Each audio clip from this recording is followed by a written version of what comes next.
Bonjour à tous, on va parler dans cette vidéo sur la dispersion de la lumière. On réalise l'expérience suivante. On prend une source de la lumière blanche et on l'envoie sur un prisme.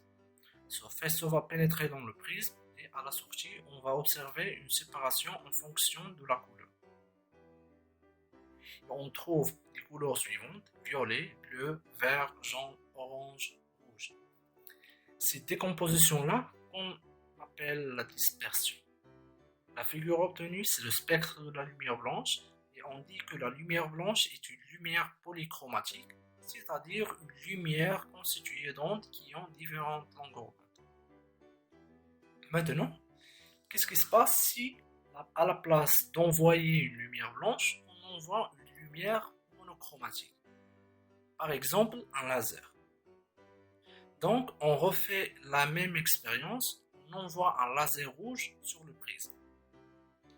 Qu'est-ce qu'on va observer sur la sortie? On va observer en fait qu'un seul faisceau. Cette fois, il n'y a pas une décomposition du faisceau. Et d'ailleurs, c'est comme ça qu'on sait que c'est une lumière est monochromatique. C'est parce qu'il n'y a pas une décomposition qu'on sait qu'une lumière est monochromatique. En résumé, la lumière blanche est une lumière polychromatique qui contient plusieurs couleurs, alors que le laser est une lumière monochromatique qui ne décompose pas lors du passage dans un prisme. Superposition des lumières colorées.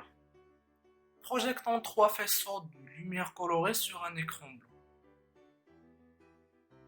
On observe que la superposition de deux lumières colorées donne de nouvelles lumières colorées. La superposition des trois faisceaux donne de la lumière blanche. Les lumières rouge, vert, bleu sont appelées lumières primaires.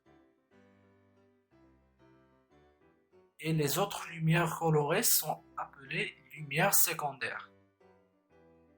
La couleur des corps. Tout objet est dit d'une couleur donnée s'il est perçu de cette couleur lorsqu'il est éclairé par une lumière blanche. Par exemple, on dit qu'un objet est rouge si on le perçoit de couleur rouge sous un éclairage de lumière blanche.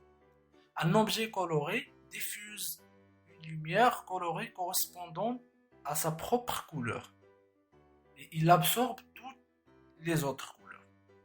Pour bien comprendre, voilà un exemple. On a une pomme éclairée par une lumière blanche. La pomme va absorber toutes les couleurs du spectre de la lumière blanche sauf le rouge, qui sera réfléchi et ainsi perçu par nos yeux. Et comme ça, on voit que la pomme est rouge. Donc on est arrivé à la fin de la vidéo.